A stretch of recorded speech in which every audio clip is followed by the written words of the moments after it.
frente. Então nós estudamos que, primeiro pilar, teologia, ou seja, nós sabemos e pregamos a respeito de Deus. Depois nós vimos o segundo pilar, a cosmologia, ou seja, dentro da nossa visão de mundo, qual é a origem do universo, de onde surgiram todas as coisas. Nós vimos a respeito da epistemologia, que é a natureza do conhecimento. Aquilo que nós cremos é verdade mesmo, é verdade absoluta, ou é apenas mais uma verdade relativa à verdade. Vimos a respeito dos seres humanos, da humanidade, isso também está dentro da nossa visão de cosmovisão, ou seja, aquilo que nós cremos a respeito do homem, quem é o homem, como ele foi criado, de onde surgiu, será que o homem é resultado de um processo evolucionário, ou será que o homem foi criado por Deus? Nós vimos a respeito da ética, e nós vamos discutir isso hoje, que tem muito a ver com esse elemento aqui, a respeito da ética, uma vez que esses pilares, eles estão em muita discussão na atualidade. Quando a gente fala de ética aí, a gente está acontecendo no nosso país uma discussão profunda a respeito disso em decorrência das eleições. O que é ética, como nós devemos nos portar. Vimos também a respeito da história, quer dizer, todo padrão, tudo aquilo que foi registrado como história humana. Será que isso decorre de fatores puramente materiais, humanos, ou será que a história decorre do decreto de um Deus soberano? Nós discutimos isso na última aula. E por fim nós discutimos também, que faz parte da nossa cosmovisão, as nossas crenças a respeito da realidade última. Ou seja, morreu o homem, para onde ele vai? Será que ele retorna ao pó da terra e dorme, é aniquilado, não existe alma? Ou será que o homem tem uma vida após a morte? Será que o homem continua existindo após a morte? Então isso foi tudo que a gente discutiu até a aula anterior, os elementos da cosmovisão. Hoje, pode passar aí, por favor. Pode ir para frente. Vem lá na frente. Hoje nós vamos ver, irmãos, já caminhando para o fim do que eu tenho dito aos irmãos, como nós podemos saber que uma cosmovisão é verdadeira. Porque assim, hoje nós temos diversos caminhos que são pregados na atualidade. Nós temos os cientistas com uma visão de mundo, dizendo que o mundo se originou de forma puramente material. Nós temos diversas religiões que trazem visões de mundo. Pode passar, diversas religiões que também trazem a sua visão. Nós temos o panteísmo, que diz que todas as coisas são Deus, que nós fazemos parte desse ser superior. Nós temos o dualismo, o maniqueísmo, que divide o mundo em duas forças antagônicas, o bem e o mal. Nós temos o politeísmo, onde as pessoas adoram a vários deuses, como se existissem vários deuses. Então nós temos diversas formas de ver o mundo, diversas cosmovisões. E aí, nesse emaranhado todo que nós vivemos na atualidade, como é que nós podemos saber que uma cosmovisão é verdadeira? Será que existe algum teste que nós podemos fazer para saber se a nossa cosmovisão, se a cosmovisão cristã é aderente à realidade, se ela é verdadeira, ou se existem outras visões de mundo que são mais verdadeiras e mais reais? Então, o Ronald Nash, no livro dele, vai trazer essa questão. Se eu tenho diversos caminhos que podem ser percorridos hoje, se eu tenho diversas formas de ver o mundo, qual delas é a verdadeira? Hoje a gente vive uma época de relativismo religioso que vai dizer assim, assim como no passado dizia todos os caminhos levam a Roma, hoje se diz todos os caminhos levam a Deus. Nós temos diversas verdades e todas elas são verdades relativas e cada uma tem o seu valor. Então hoje se diz que não existe uma verdade absoluta. Só que nós que estamos do lado de cá da visão cristã e evangélica, nós cremos que existe uma verdade absoluta. E essa verdade é a palavra de Deus, é o Evangelho. Mas como saber se isso é realmente verdade? Será que existe algum teste que nós podemos fazer para saber se a nossa cosmovisão é verdadeira? Aí o Nash vai dizer o seguinte, embora todas as pessoas maduras e pensantes tenham uma cosmovisão, como nós vimos anteriormente, mesmo que muita gente não saiba o que significa essa palavra, cosmovisão, todas as pessoas acreditam em alguma coisa. Acreditam em forças materiais, acreditam no ser superior, acreditam em Deus, acreditam em várias coisas. Todo mundo tem uma cosmovisão. sabem desse fato.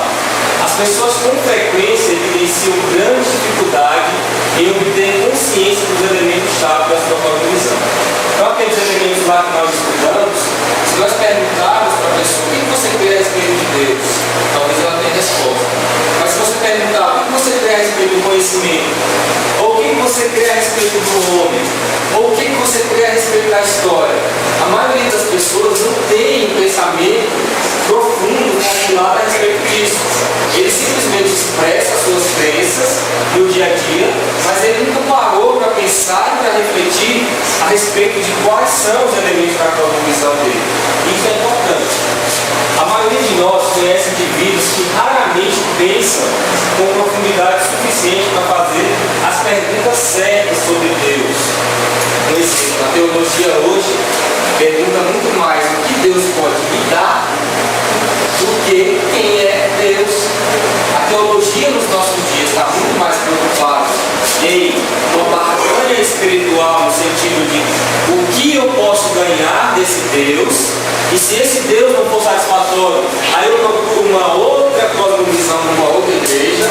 Se aquela também não for satisfatória, aí eu vou mudando, até eu achar uma igreja, um emprego, uma verdade que se adeque aos meus anseios. Ou seja, eu vou procurar uma igreja que pregue uma cosmovisão que atenda aos meus anseios. Então as pessoas hoje, mais do que perguntarem sobre quem é Deus e por que Deus é como é, elas perguntam o que eu posso ganhar desse Deus. Porque a salvação ficou barateada nos nossos dias. As pessoas não se sentem plenas em obter a salvação, mas elas querem muito mais desse Deus. Elas querem bens materiais, prosperidade econômica, elas querem não passar pelo sofrimento, elas querem uma vida boa. Então, as pessoas levam esses anseios que elas têm para o campo da cosmovisão. E aí a teologia, a igreja, perdeu muito desse sentido hoje em dia em levar as pessoas a se perguntarem quem é Deus, por que Ele é como é, e se Ele é dessa forma, qual é o meu papel? Hoje a gente não vê mais as pessoas fazendo essas perguntas.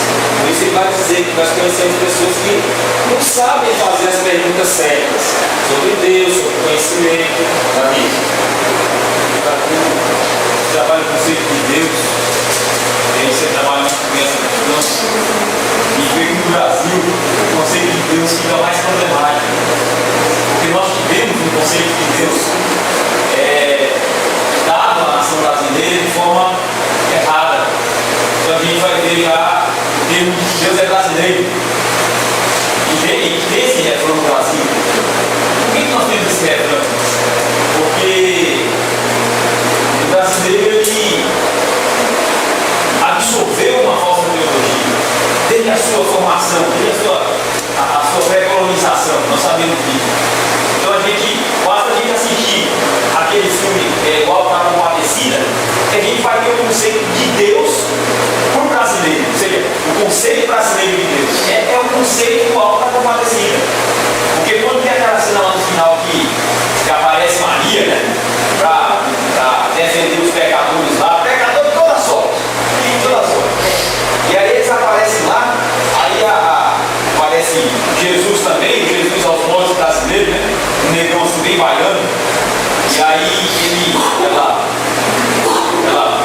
não olha o modelo desse fulano aí não, porque na infância dele foi muito assim pobre e tal, ou seja, é uma visão de Deus que está, um Deus que está submisso a caprichos e emoções humanas, totalmente afetivo.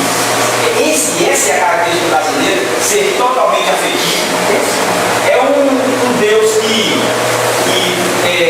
está a favor daquela frase, né? Peça a mãe do filho, atende, né? E é um conceito de Deus que leva em consideração a vitimização do pecador. Porque quando ela diz que a mulher traía o homem lá, que toda dia, você assistiu isso? Se você não assistiu isso, então tá.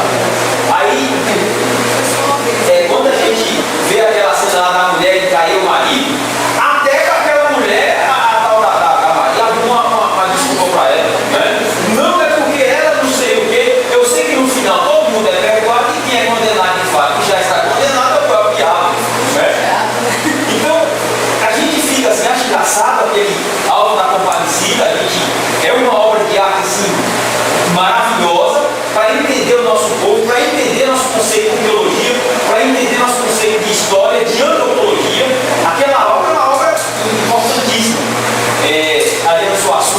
sabia muito bem, tinha consciência muito bem do que ele estava colocando em cada personagem, porque todo filme que a gente vê, toda obra de arte que a gente vê, um quadro que a gente vê, uma música, e tem que levar em consideração que nenhum discurso é vazio de significado, como já dizia o Foucault. Nenhum discurso é vazio de significado. Ou seja, e quando a gente olha para aquele filme de Volta Compadecida, a gente está vendo um conceito brasileiro de Deus. Mas para concluir, eu quero ir mais longe.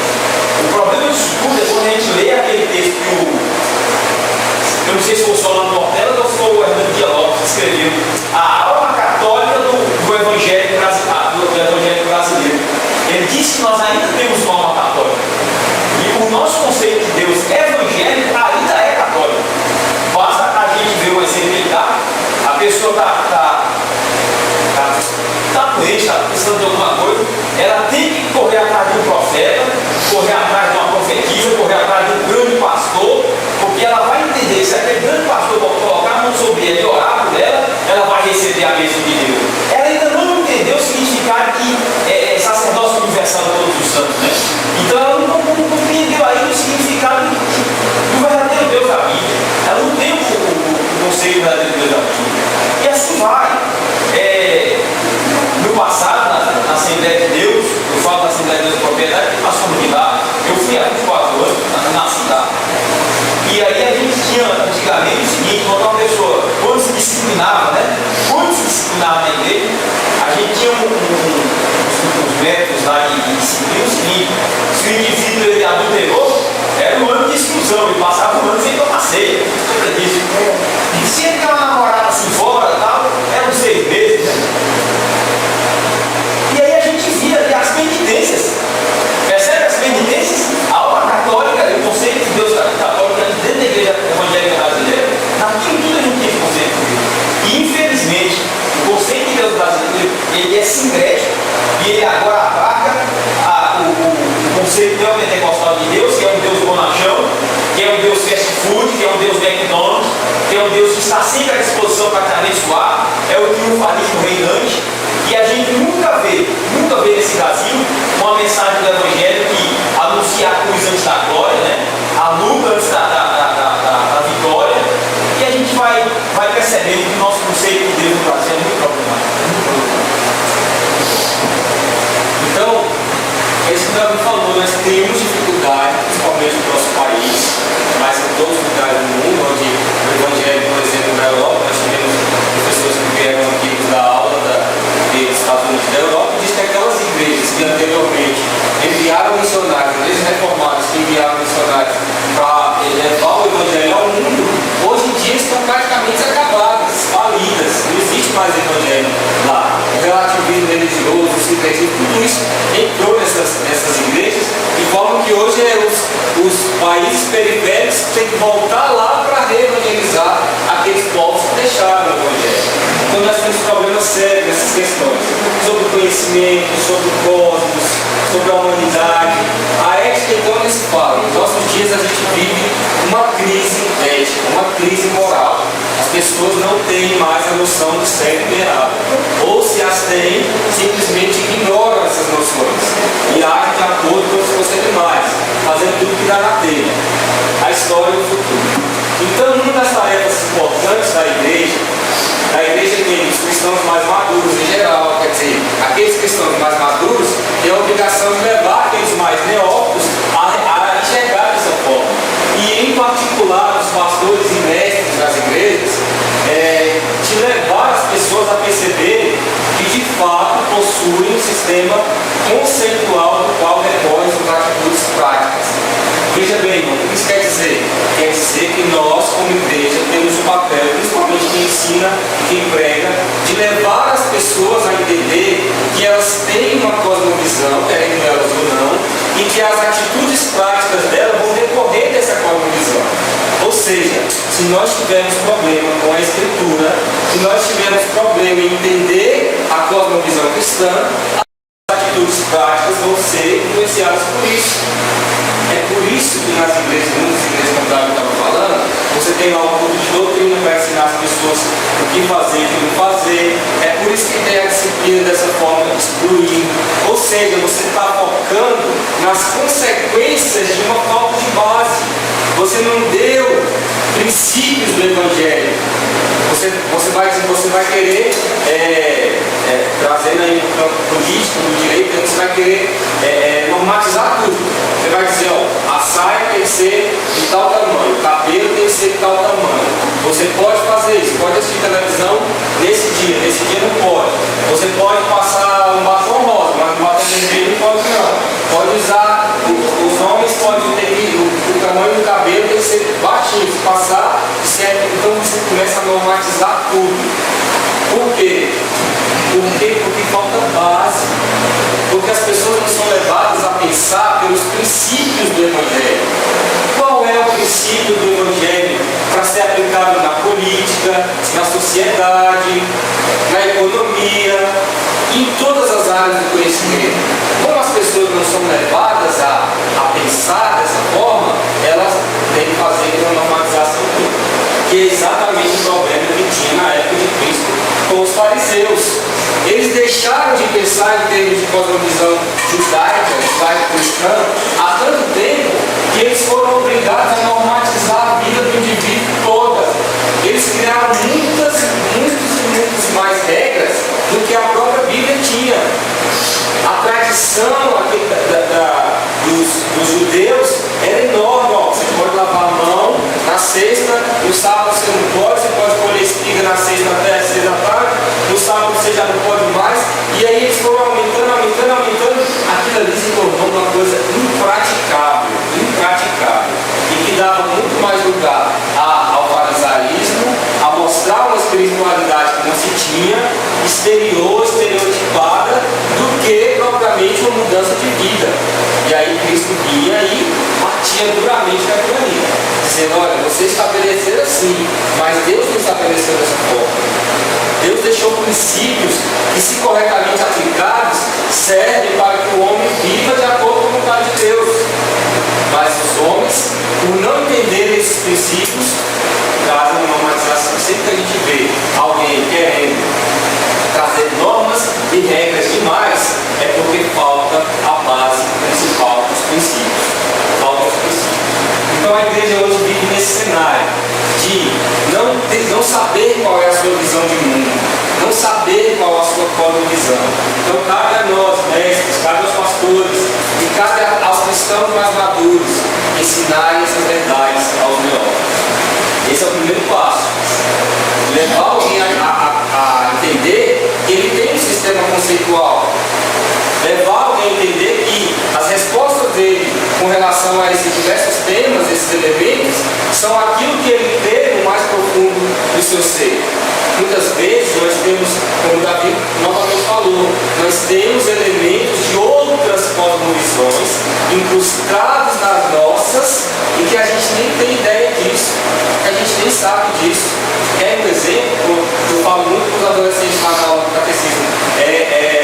O terceiro mandamento, não tomarás o nome do Senhor teu Deus em vão. Sempre que a gente passa por alguma situação estressante, a gente fala Ave Maria, não é isso? Ave Maria. A gente fala Vixe Maria, a gente fala Credo. Isso tudo são formas de revelar que existem elementos da nossa cosmovisão frustrados na nossa mente e que nessas ocasiões eles se revelam. Porque isso são elementos lá do catolicismo romano. Não é isso? Então esse é só um exemplo. Então o primeiro passo é levar as pessoas a perceber, e por isso o Spurgeon criou um catecismo batista, para que as crianças fossem ensinadas, no sentido de que elas sejam ensinadas dentro da verdade. Porque é quando nós mais aprendemos como esponjas, e aquilo ali vai acompanhar a gente para a vida toda. Aprender uma cosmovisão é fácil. Agora, mudar uma cosmovisão é muito mais difícil. O segundo passo é ajudar essas pessoas a ter uma posição mais clara da sua cosmovisão, ou seja, em que nós cremos verdadeiramente. Nós estamos numa igreja que se chama Igreja Batista Reformada. E os irmãos, será que sabem o que é uma igreja reformada? Será que os irmãos sabem diferenciar o evangelho que nós cremos, dos apóstolos, daquilo que é pregado por aí na atualidade? Tudo isso nós temos que nos perguntar: em que nós cremos verdadeiramente? Será que a nossa fé é apenas mais uma? Ou nós cremos que nós temos a verdade absoluta? Esse é o segundo passo. Entender em que nós cremos verdadeiramente. E o terceiro passo é levar as pessoas a avaliar a sua própria visão, melhorá-la ou substituí-la por uma própria visão melhor. Em resumo, levá-las a escolher verdadeiramente sua visão de mundo de forma coerente. Esse é o processo que aconteceu conosco. Nós fomos criados dentro de um contexto de uma cosmovisão. E nós fomos levados pelos Espíritos Santos de Deus, pelas circunstâncias da vida, de forma secundária, a reavaliar a nossa cosmovisão. Será que aquilo que nós estávamos crendo era verdade? E aí nós tomamos uma decisão baseada naquilo que nós vivemos. Vamos mudar a nossa cosmovisão. Vamos alterá-la, vamos melhorá-la. Então, essa é a nossa história pessoal, falando especificamente da nossa igreja. Pode passar. Então, o cristianismo ele é uma de muitas cosmovisões concorrentes, como eu disse. Hoje existem, a gente viu aqui um quadro onde tem centenas, milhares de religiões diferentes, formas de ver o mundo diferentes. E assim nos cabe perguntar. A pergunta que eu falou sobre ter certeza do que a gente crê, né? E sabe que é verdade absoluta. Pegou uma referência Martinho Lutero. Martinho Lutero foi chamado lá na catedral, lá em Roma,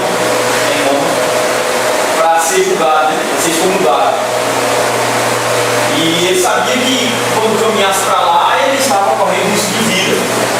Então ele foi. Risco de morte, né? Risco de morte. Foi para lá. E quando ele chegou lá diante do maior orador da Igreja Católica, era um dos homens mais eruditos que tinha, o Papa e todos os eruditos da época que estavam reunidos lá para julgar. Entre a tribuna aí que o Papa estava para julgar e Lutero tinha uma mesa com todos os comentários de Lutero e a tradução da Bíblia que Lutero fez. Aí o Papa disse assim a Lutero: Lutero, você pode ser absolvido se você negar que tudo isso aí que você fez não é a palavra de Deus, essa tradução não é a palavra de Deus, e esses comentários também não contêm nada da palavra de Deus. Aí Lutero negou, né? E disse que jamais negaria que aqueles comentários não eram comentários da palavra de Deus e que aquela tradução dele não era a verdadeira palavra de Deus. Ele negou isso, diante deles todos. E depois ele saiu, tinha um rapaz, tinha um senhor que tinha um grande apreço por ele e parabenizou, né? Lutero, você foi muito corajoso e tal. Ele olhou para esse senhor e disse assim: a questão toda é que eu não posso ir contra a minha própria consciência. Eu não posso ir contra a minha própria consciência. Só que hoje, infelizmente, nós vivemos uma geração de crentes tão vazios da verdade que eles estão vivendo politicamente correto. Eles não levam mais em conta a consciência. É para eu garantir meu emprego? Não, que é isso? Pode fazer. Não é para garantir a minha boa imagem do grupo? Não, isso é certo. Isso é para garantir a aceitação do meu chefe? Não, pode fazer assim também, está certo também. Ou seja, nós vivemos uma geração tão vazia da verdade que a gente não vê mais pessoas como Lutero. Eu não posso ir contra a minha própria consciência. E aí,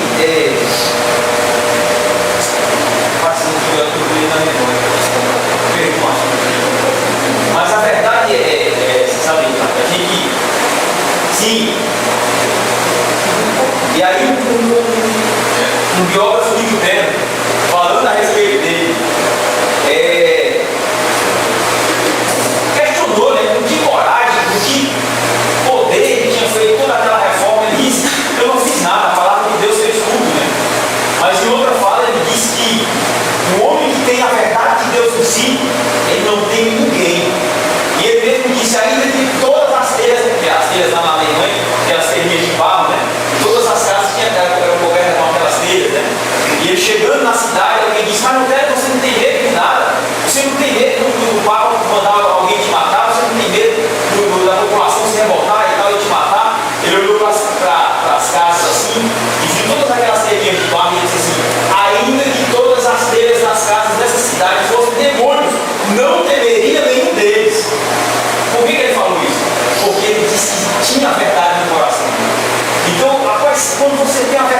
no coração.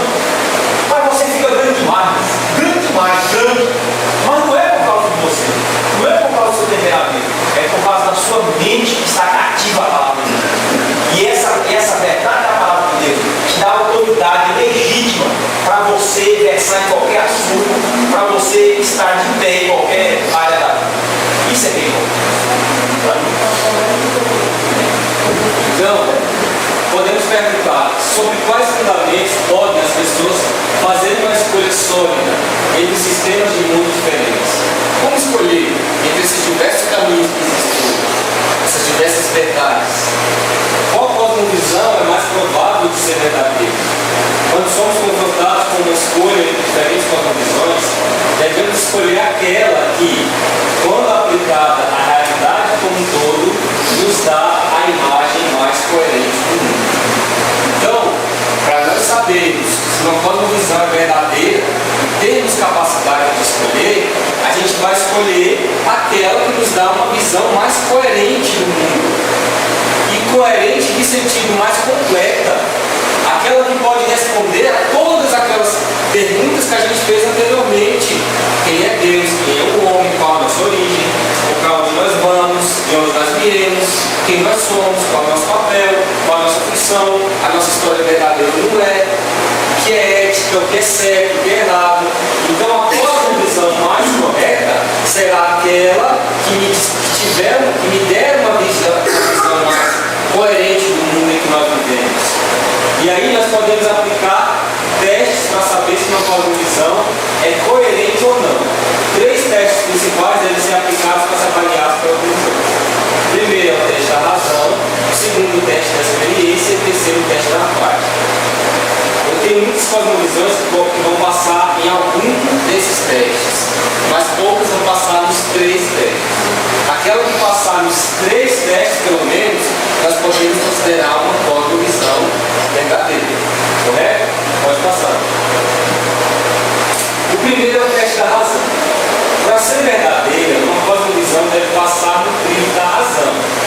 Razão aqui é lógica, ou seja, uma cosmovisão não pode ser contraditória ou ilógica. Veja bem, se uma cosmovisão contraria algo que nós temos como lógico, ela já acabou. De si mesma ela já acabou, já não pode passar nesse teste. Por lógica, entenda-se coerência, plausibilidade, consistência em suas partes. Inconsistência é sempre sinal de erro. Sempre sinal de erro. Então, vamos fazer um exercício. Eu tenho um lado do Evangelho. E vou pegar aqui do outro lado do materialismo.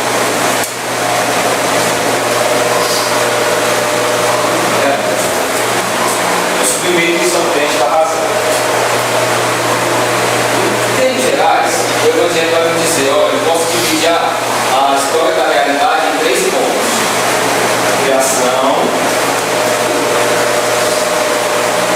queda e redenção. Ou consumação, como preferido. Então, dentro da cosmovisão cristã, o Evangelho nos dá esse elemento aqui, ó. Deus criou todas as coisas de forma boa, o homem caiu, isso resultou em todas as coisas ruins que existem no mundo, e Deus estabeleceu um plano para redimir essa criação. Do ponto de vista materialismo, aí eu mudo totalmente de foco. E não estou aplicando o teste da razão, eu quero saber se isso aqui é racional dentro de si mesmo. Eu não estou perguntando se você tem fé ou não que isso aqui é verdade. Eu estou perguntando se dentro desse sistema isso é lógico, é racional. Aí a gente olha aqui, olha, isso aqui tem uma lógica. Deus criou, o homem caiu e Deus redimiu. Dentro do materialismo eu também possuo uma lógica. Ou seja, a lógica das forças imateriais, aliás, forças materiais ou físicas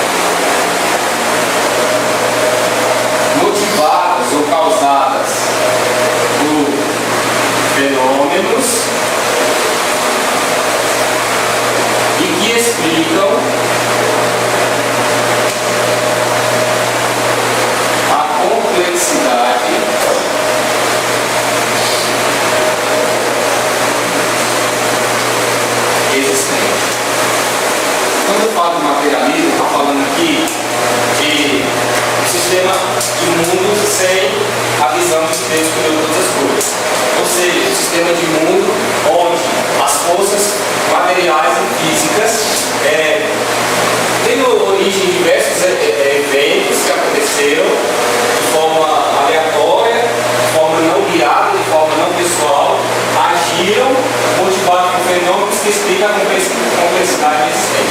Aqui vai entrar tudo. A teoria científica de onde nós estamos hoje. Então vai entrar aqui as diversas conjugações de teorias existentes, do Big Bang, do evolucionismo, etc. Aí eu aplico, se eu aplicar apenas o teste da razão, eu vou ver que esse sistema aqui, chamado de sistema científico, ele também passa no teste da razão. Ele passa no teste da razão. Ele tem coerência dentro de si mesmo. Eu não estou, a princípio, confrontando essa visão com essa visão. Eu estou olhando dentro das visões. Seria ingenuidade nossa dizer que a ciência não tem nada a ver com nada, que a ciência é tudo errado, é coisa do diabo. Nós não estamos na Idade Média. Existem milhares e milhares de fatos científicos que são comprovados, têm aplicação prática no nosso dia a dia e nós fazemos uso dele. Ou seja, dentro dessa visão materialista, eu passo o teste da razão. Eu passo o teste da razão. Ele é extremamente racional. Ele tem coerência entre si. Eu não estou dizendo que você crê nele ou nisso. Estou dizendo que ele tem coerência. Ele passa lá no primeiro teste. Você viu aquele Macedo falando por que ele era a favor do amor? Ele fez uma declaração lá falando que realmente a preocupação dele era com aquelas crianças que iam nascer, às vezes sem pais, sem mães, criadas por totalmente na pobreza. Então a explicação materialista que ele deu, ela é plausível. Se você é coerente. Ele fez uma explicação que ele mostrava que ele tinha compaixão para aquelas crianças pobres que iam nascer. Então, assim, se a gente for olhar por esse lado, né, existe uma razão. Exatamente, a gente passa no teste da razão. Até mesmo Hitler, quando fez o genocídio lá dos judeus, ele tinha uma razão. Ele explicou aquilo de forma racional, tanto que ele convenceu todo o país a fazer aquilo ali. Então aquilo ali passava no teste da razão. O segundo teste é o teste da experiência. As cosmovisões devem ser relevantes para o que sabemos sobre o mundo externo e sobre nós mesmos. Aqui entram as comparações que fazemos entre o que sabemos ser real e verdadeiro e aquilo que defendemos como cosmovisão. Por exemplo, fatos científicos comprovados e corriqueiros não podem ser desacreditados pela nossa cosmovisão. Irmãos, nós sabemos que a penicilina é ótima para combater, é um antibiótico potente que combate várias doenças causadas por micro-organismos, por fungos, certo? Por bactérias. E isso é utilizado amplamente na medicina. Eu pergunto, a nossa cosmovisão vai contrariar isso? Vai dizer, olha, o Evangelho diz que a penicilina não é um bom remédio. Vai acontecer isso? Não. Isso quer dizer que a cosmovisão ela tem que passar nesse teste da experiência. Coisas experimentadas e comprovadas são absorvidas pela cosmovisão. Por exemplo, na Idade Média se cria que o Sol girava em torno da Terra, que a Terra é o centro do universo, certo? E aí muita gente desavisada diz que isso era uma visão bíblica, de geocentrismo. Aí passou-se o tempo, descobriu-se que não, na verdade era a Terra que girava em torno do Sol. Aí as pessoas voltaram até a Bíblia e foram estudar e perceberam que essa conclusão de que era bíblica a história de que a Terra é o centro do universo, na verdade foi uma interpretação errada que fizeram nos textos bíblicos. A Bíblia em nenhum momento afirmou nem uma coisa nem outra. Nem que a Terra é o centro do universo, nem que o Sol é o centro do universo. Então, uma verdade que isso passou no teste da experiência. E aí, ao reavaliar aqui a questão, nós vimos que a cosmovisão cristã passou nesse teste da experiência. Por quê? Porque era apenas uma interpretação errônea que se estava fazendo.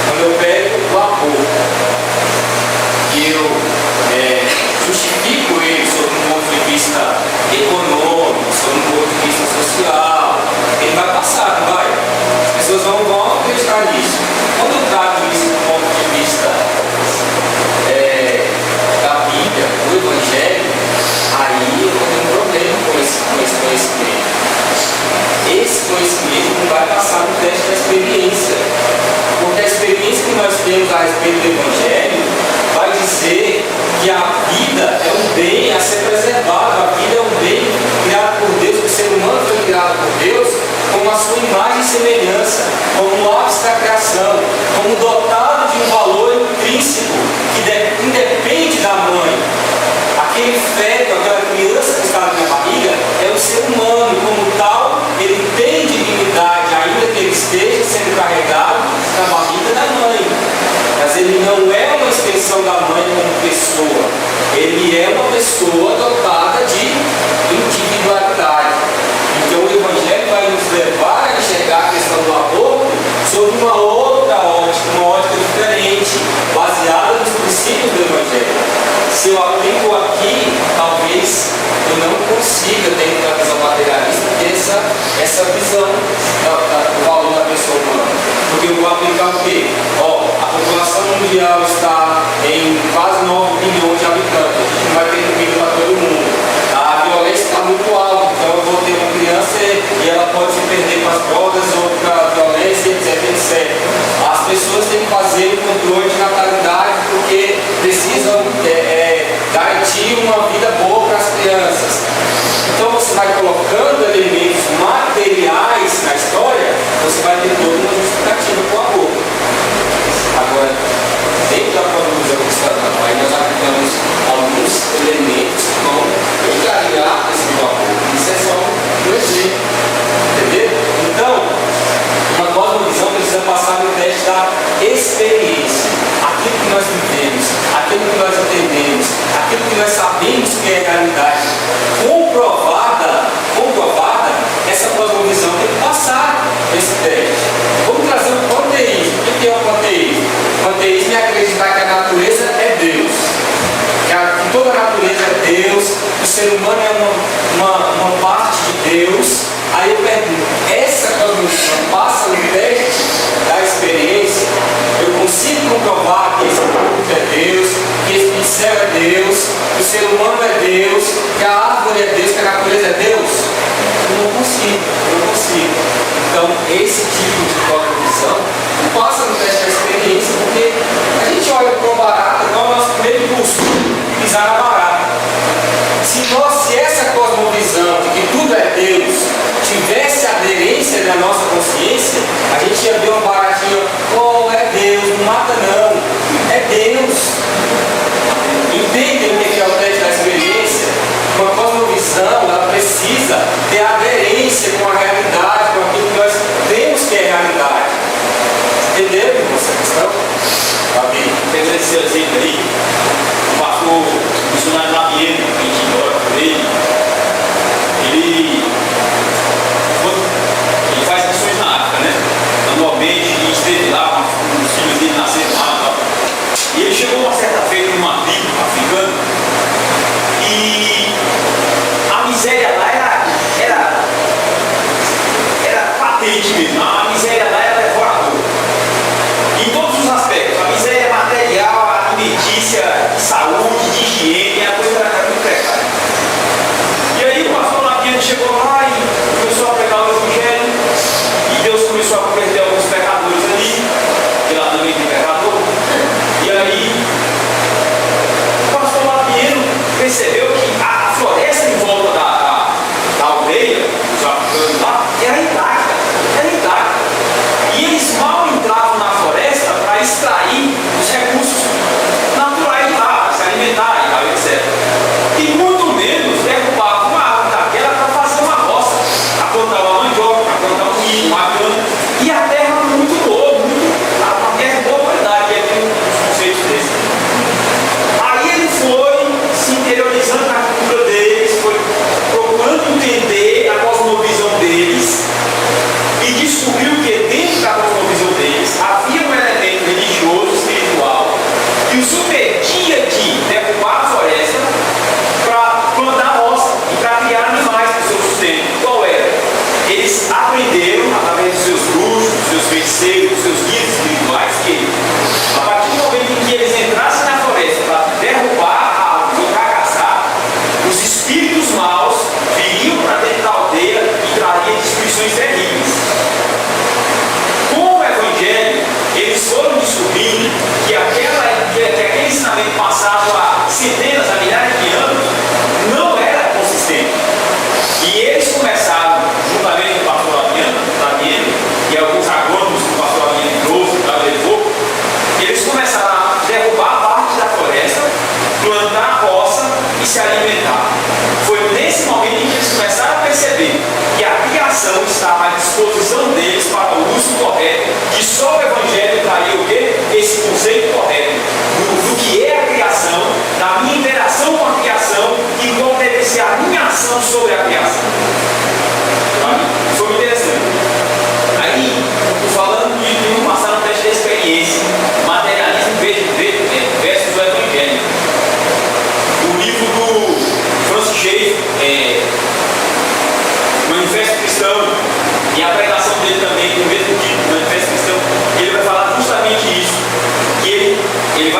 está pregando a igreja americana, está pregando aos presbiterianos, a igreja onde ele pastoreou por muitos anos.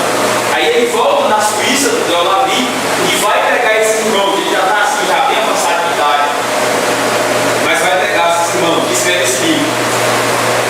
E tanto no livro quanto na pregação, ele vai chamar a atenção da igreja americana a respeito desse teste da experiência. Vou dar um exemplo. E o exemplo que ele dá lá é o seguinte: ele diz que a nação americana hoje tem uma democracia absoluta.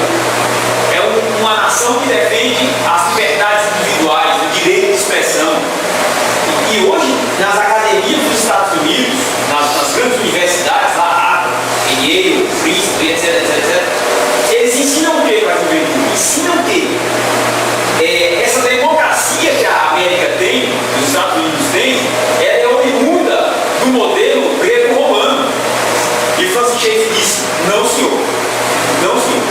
Essa democracia que os Estados Unidos hoje usufruem, ela nasceu dentro das igrejas puritanas que para cá vieram, e os mais peregrinos que fundaram essa nação.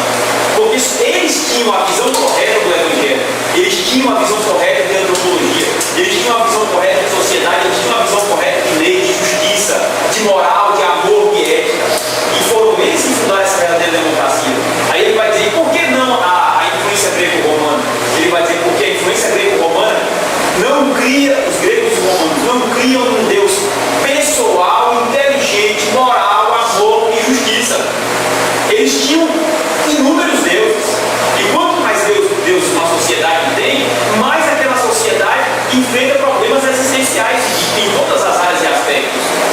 E aí o Francis Schaeffer vai dizer: e hoje estão ensinando uma mentira que falseia os fundamentos da verdadeira democracia que nasceu nas igrejas americanas e por ensinamento dos pastores americanos e das igrejas americanas. Aí ele avança o discurso e ele diz: e qual será a explicação para a questão da moral, do amor, da justiça, da equidade, quando eu assumo a cosmovisão materialista? Aí ele vai falar da matéria inteligente, né? Que dizem que a matéria é inteligente. Ele vai dizer assim: mas que personalidade tem a matéria? Na moda da razão, ele trabalha esse tema também. Então, esse materialismo aí, no primeiro momento que ele passa no campo da razão, maravilha, todo mundo aplaude. Mas quando eu começo a questionar, a pedir resposta, de onde vêm as minhas bases morais? De onde vêm os meus conceitos do que é verdade absoluta? De onde vem o conceito de amor e o que é o amor? De onde vem o meu conceito de justiça? Será que o materialismo tem essas respostas prontas para mim? E não adianta tê-las apenas prontas. Ele deve ter essas respostas prontas e experimentadas no campo da existência humana. Se não tiver, por isso que o Evangelho tem respostas para a existência humana. Porque o Evangelho provém de um Deus que é pessoal, infinito, inteligente, moral, social. Vai jogar na Trindade. Rapaz, nosso Deus é social. O nosso Deus, rapaz, é 3 em 1. É 3 em 1. Você observa. Esse Deus que se comunica na eternidade. Esse Deus que é Pai, Filho e Espírito Santo ali em amor, em união, em verdade. Sabe? E você olha. Então, de onde vem o fundamento da minha associação humana? Por que nenhum homem é uma ilha? Por que nenhum homem é uma ilha? Porque nós fomos criados como Deus tem. Onde é que se explica a diversidade da criação? Eu tenho inúmeros reinos dessa criação: o mineral, o vegetal, o animal, etc, etc. Pedras nós temos inúmeras, mas se eu falo de pedra, todo mundo entende o que é. Mas nós temos diversos tipos de pedra: temos topázio, temos diamante, temos ametista, temos o berilo e etc. Se eu falo de árvores, todo mundo entende o que é, mas nós temos a palmeira, nós temos a manga, nós temos a abacateira e etc. Né? Isso é diversidade. Mas onde se explica a diversidade desse Deus que é uno? A criação é una, mas é trino, a criação é diversa. Então isso aí é maravilhoso. Então, tem que passar por essa experiência. Outro exemplo é alguns países do Oriente que tem uma população imensa, principalmente na Índia, que não se alimentam de carne de vaca. Então, a vaca para eles é um deus. Mas se alimenta de rato, cobra, escorpião, e tudo que. Aí as pessoas falam: isso aí é cultura, a gente não pode criticar. Como se a cultura em si mesma fosse superior. Quando na verdade essa cultura está refletindo na cosmovisão. Eles não comem vaca porque eles adoram a vaca como um deus. E tem problemas sociais decorrentes disso, porque todos os ratos você tem que comer para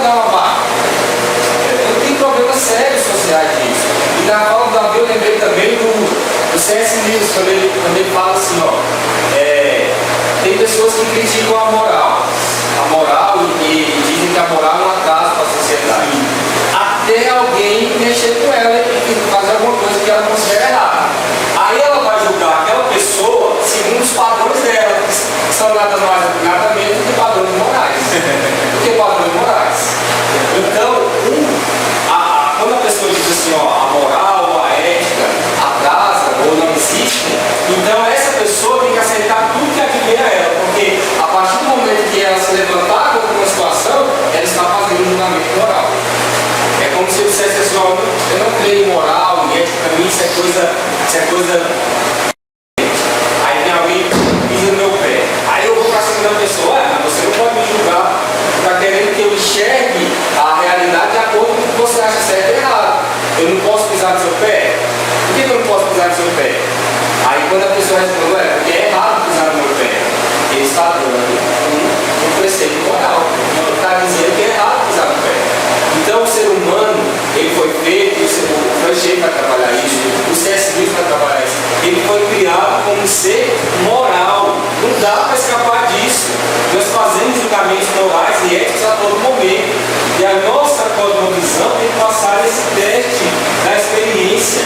E aqui tem uma falha no materialismo da forma como ele é trazido hoje. É muito fácil você dizer que o homem evoluiu de um ancestral comum, que o universo, que o cosmos, que o mundo é fruto das forças físicas, químicas e pessoais que deram origem a tudo que existe hoje, mas o difícil é você explicar, e a questão, e a moralidade, e a ética, de onde vem, onde que entra nesse sistema fechado de conhecimento, por que elas existem, qual a razão, qual a importância. Então, a gente tem problemas nessa questão da experiência, você pode passar. E por fim, a gente tem o teste da prática, e esse aqui eu considero o principal. As cosmovisões não devem ser testadas apenas no campo filosófico. Isso que nós fizemos anteriormente é o campo filosófico das ideias, mas também no laboratório da vida. Uma coisa é a cosmovisão passar nos testes teóricos. Eu posso ter que passei no teste da razão, eu também passei no teste da experiência, porque eu também passei, porque o materialismo ele tem muitas coisas que são verdadeiras dentro dele.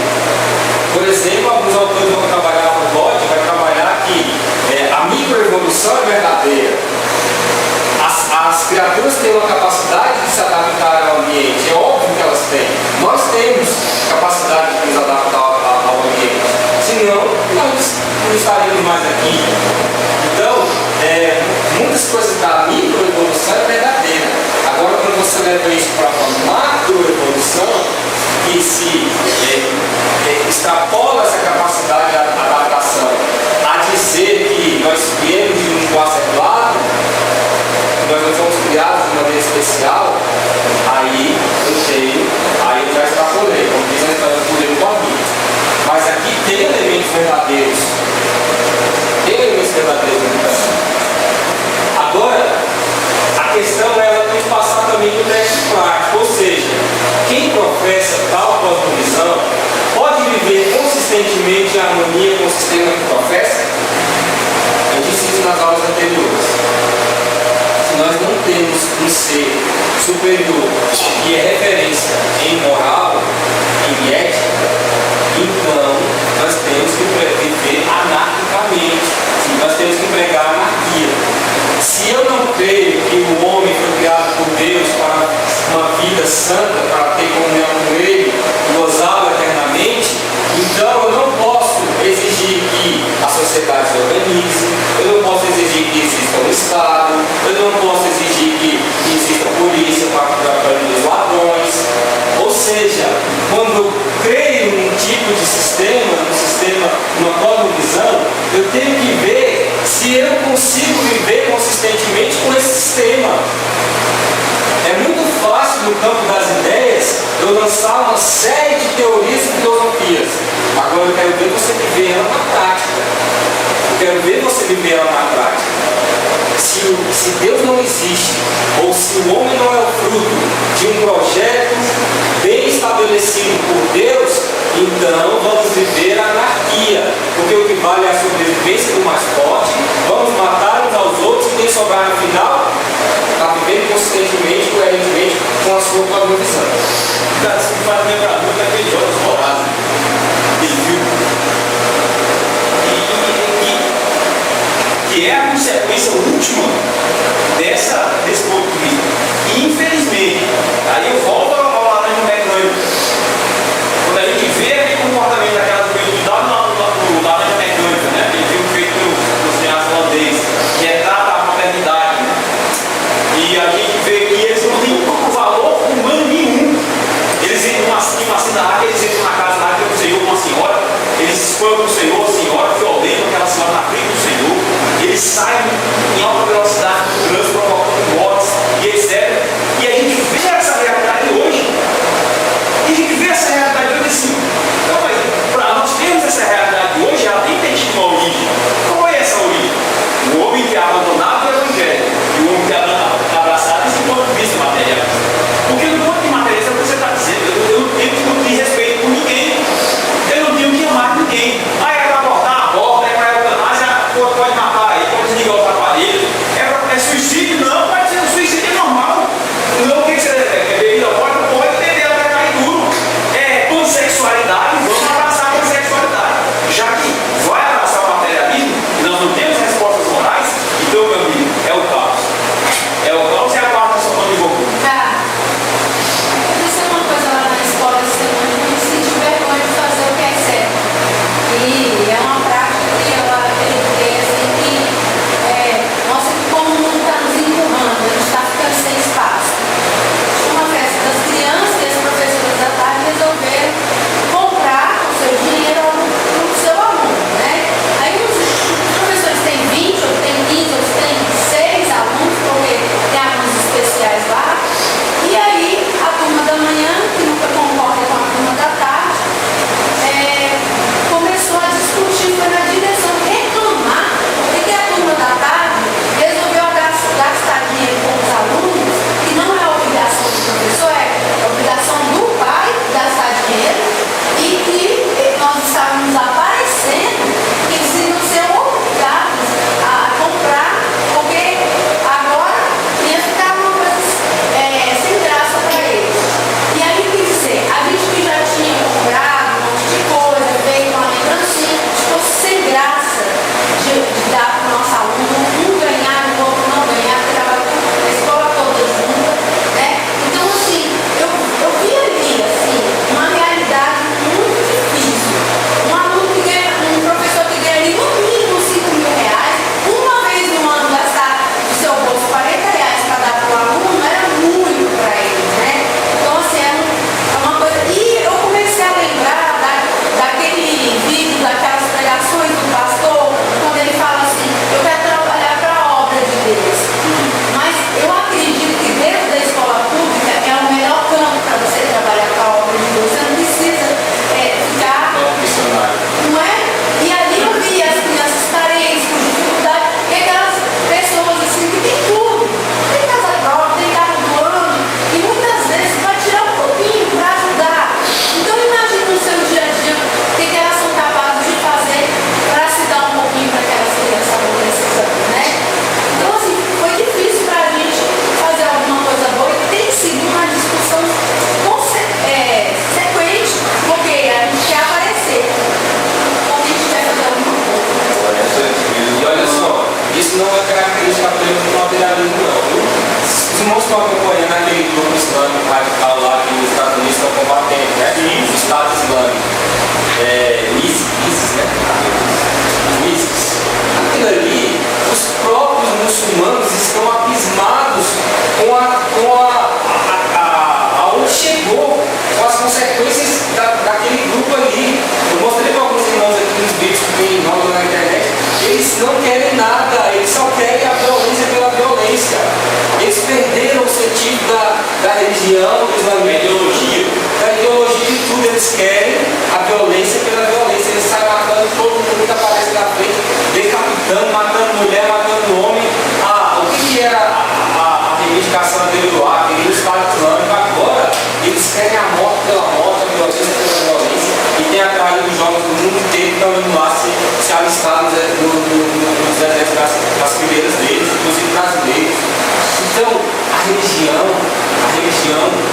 se ela não for dentro da verdadeira cosmovisão, ela também vai levar a esses extremos. Agora, uma coisa a gente pode dizer, eles estão vivendo de acordo com a cosmovisão deles. Eles estão sendo coerentes com a cosmovisão deles. Um verdadeiro dadaísmo, um verdadeiro niilismo. Nada tem valor, nada funciona, nada... E assim vai. O Abraham Kuyper, quando escreve o livro Calvinismo, ele fala justamente sobre o islamismo também. E ele mostra a diferença do islamismo com o cristianismo. E ele mostra que o cristianismo, ele tem Cristo entre o homem e Deus.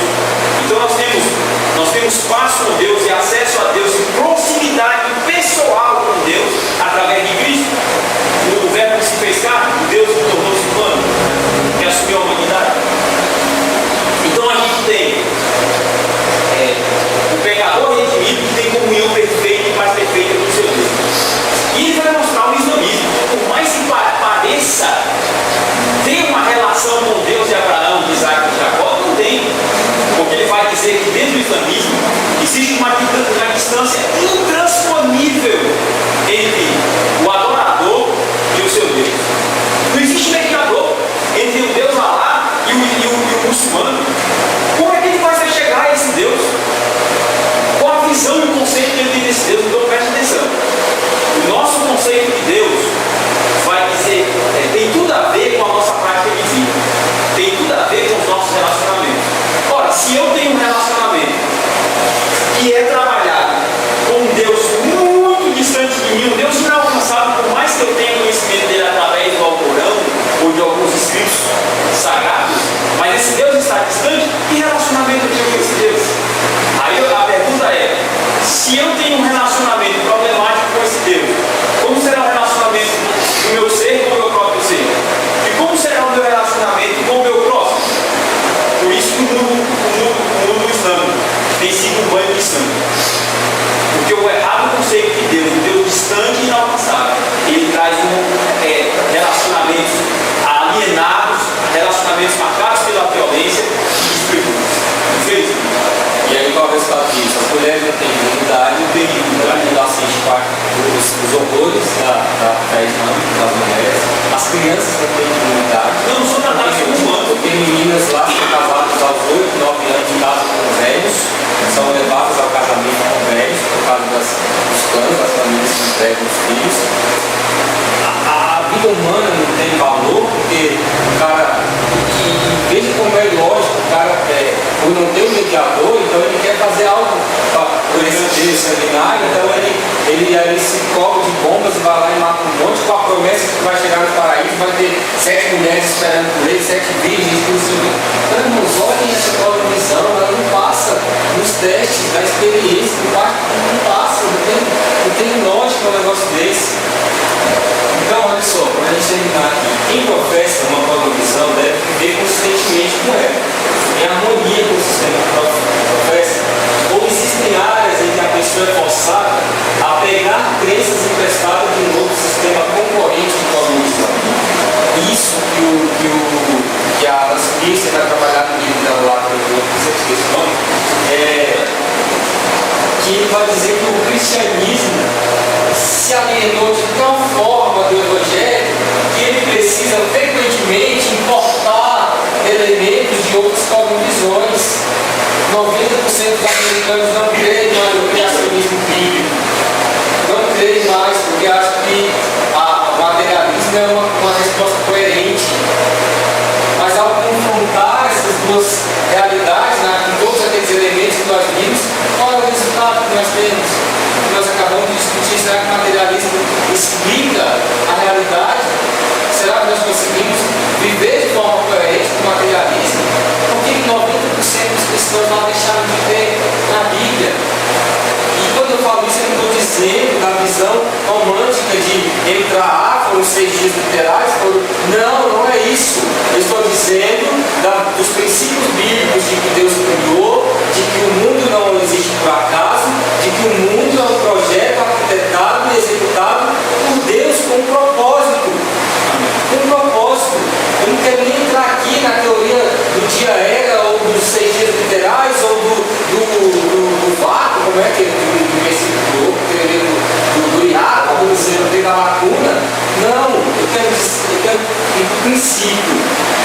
princípio do Evangelho deixou de ser escrito, se o princípio do Evangelho deixou de ser escrito, é aquilo que nós sempre perguntamos: se Deus apenas, lá no deísmo, se ele apenas influenciou em algum momento, se ele guiou uma evolução, para que Deus?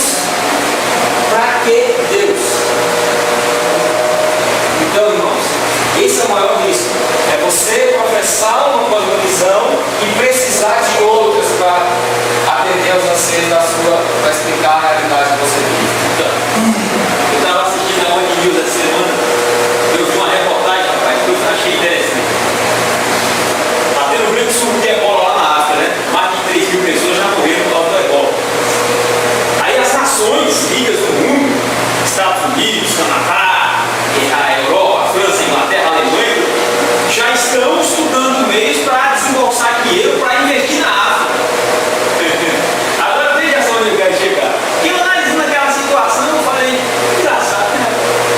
Veja, enquanto não tinha bola, rapaz, a África que vai de mal a pior. A África que vai de mal a pior. Quando o ebola surgiu e apareceu um caso já dentro dos Estados Unidos, um caso agora no Paraná que foi um suspeito, mas não tem muito vídeo, né? Não sei se eu não vi ontem. Não, deu negativo. Deus, graças a Deus, maravilha. E aí, na Espanha, né, já teve um caso lá, né, e as enfermeiras estavam até protestando, jogando luvas lá sobre o comitê do presidente. Bem, aí a gente fica pensando, veja só o tanto que nós agora estamos vivendo um mundo materialista. Olha o tanto que estamos distantes do Evangelho. Por que então ajudar a África agora? Porque se nós não investirmos dinheiro na África agora, nós vamos colher os frutos amargos do ebola aqui em nossas nações. Então vamos colocar o máximo de dinheiro lá, especialistas lá, cercar aquela nação e vamos eliminar aquele foco de ebola lá. Por que não? Por quê? Porque nós amamos os africanos? Porque são seres humanos tais quais como nós? Só que não se esquece, as nações ricas do mundo não devem se esquecer. E o que elas estão colhendo hoje, vão colher no juízo divino, é o que elas plantaram no passado, quando tomaram as nações africanas como colônias suas. A França foi uma delas, Portugal foi uma delas, Espanha foi uma delas, a Alemanha foi uma delas, a Holanda foi outra, que entraram no território africano, retiraram todas as formas de riqueza de lá, de diamante, de ouro, de mão de obra, de madeira, de tudo, de animal. O que eles puderam fazer por lá, eles acabaram com essa coisa. Portugal, Brasil. Não, é o que eu estou falando. Sim, eu falei de Portugal, voltando de africano de lá e outro para cá. Aí a gente para pensar. Como é que eu vou explicar isso aí à luz do materialismo? Isso aí, rapaz, é juízo de Deus. Deus não se deixa escarnecer. O que o homem plantar, ele vai colher. E as nações vão colher o que plantaram no passado. Essa é a verdade. A nossa cosmovisão é suficiente para explicar o mundo que vivemos, ou é necessário recorrer a outras cosmovisões em determinados temas? Aqui eu quero deixar bem claro, irmãos, nós não estamos pregando o fundamentalismo cristão de forma que você fecha os olhos para a realidade e diz que a ciência é do diabo, que a letra mata, não é nada disso. Nós já falamos isso anteriormente, existem elementos comprovados. Por exemplo, Testemunho de Jeová. Testemunho de Jeová tem uma cosmovisão que proíbe a transfusão de sangue. Aí, uma pessoa fica doente e ela vai morrer porque ela não pode receber uma transfusão de sangue. E eles tiram essa visão, segundo eles, da Bíblia. Da onde eu não sei. Dizem que tiram da Bíblia. Eles estão contrariando algo que é tão evidente que passa no teste da razão, no teste da experiência. Se a pessoa não receber uma transfusão de sangue, que é um procedimento médico, testado, aprovado, reconhecido, a pessoa vai morrer. Vai morrer. O que está em jogo aí? Qual bem maior? A vida ou o conhecimento errôneo da Escritura? Então nós não estamos pregando, dizendo aqui, o fundamentalismo religioso, onde você crê que é assim, porque Deus quis assim, e todo o resto é errado. Não é isso. Nós estamos dizendo aqui que uma verdadeira cosmovisão fornece fornece elementos suficientes para serem aplicados em toda a existência, em todas as áreas da vida, que é capaz de explicar o mundo como ele é. Do ponto de vista cristão, o mundo está hoje, como o Davi acabou de falar, por causas espirituais, porque assim Deus decretou e definiu que aquilo que o homem plantasse, ele colheria. Não são causas aleatórias, não são causas que por si só se bastam. Então a nossa cosmovisão tem que ser suficiente para explicar o mundo que vivemos, de forma que nós não precisamos recorrer a outras cosmovisões. Se a resposta, eu fiz uma pergunta, né? A nossa cosmovisão é suficiente para explicar o mundo que vivemos, ou é necessário recorrer a outras cosmovisões em determinados temas? Se a resposta a essa pergunta for que a nossa cosmovisão não responde a tudo de forma consistente, ou pelo menos nos fornece princípios aplicáveis, então na prática, ou nós não entendemos a nossa cosmovisão, ou nós não cremos realmente nela. Esse é o resumo de tudo.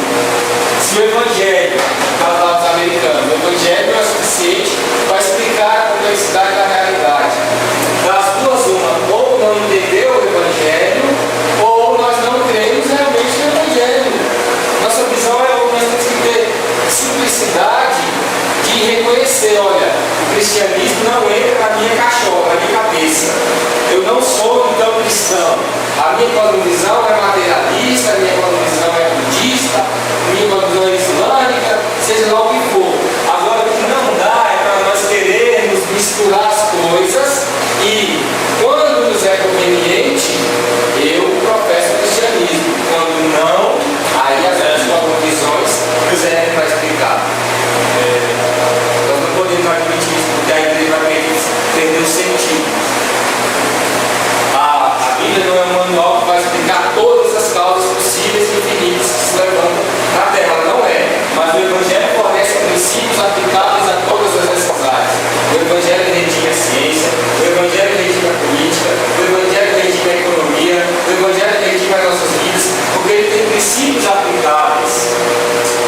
Nós temos que escolher o nosso lado, escolher o nosso time. Ou nós somos cristãos e cremos na Bíblia, ou nós não somos. Se nós precisarmos de elementos de outras cosmovisões para explicar a nossa visão de mundo, das duas umas, ou nós não entendemos o nosso Evangelho, a nossa cosmovisão, ou nós não realmente não cremos nela. E aí eu finalizo com isso. Nós temos que analisar, nós temos que pensar, nós temos que refletir se realmente aquilo que nós cremos serve para explicar o mundo, ou se não. Porque senão nós estamos no lugar errado, porque os piores erros dentro da igreja foram em momentos da história onde se confundiu as coisas, onde se quis trazer para dentro da igreja as visões de mundo que não eram cristãs. Daí surgiu genocídios, guerras santas, morte, adultério espiritual, tudo que não presta. Quando você quer trazer para dentro da cosmovisão cristã elementos puramente humanos, baseados na racionalidade humana, é a mesma coisa de hoje em dia você querer, dentro da igreja, defender coisas como aborto, divórcio, homossexualidade, etc. Todas essas coisas morais que o pastor pregou também, na pregação que nós assistimos, você querer trazer uma visão materialista, humana, humanista para dentro da igreja a respeito desses temas, nós só vamos escolher coisas terríveis. Então essa é a reflexão que nós temos que fazer. Até que ponto nós estamos dispostos a levar as consequências da nossa cosmovisão. Eu tinha trazido um texto para o terceiro domingo seguinte, que é o texto Criando a Sociedade Boa, que vai justamente discutir isso. Mas hoje a gente tem um complicador que não tem qualquer dado. Na próxima aula, então, a gente começa discutindo esse texto aqui e aí começa a fechar o tempo da cosmovisão. Amém? Alguma dúvida, alguma colocação, participação? Não? Irmãos, vamos à celebração da ceia de Cristo, da mesa do Senhor. Eu queria convidar os irmãos a de pé cantarmos aquele hino célebre, eu não lembro o número dele.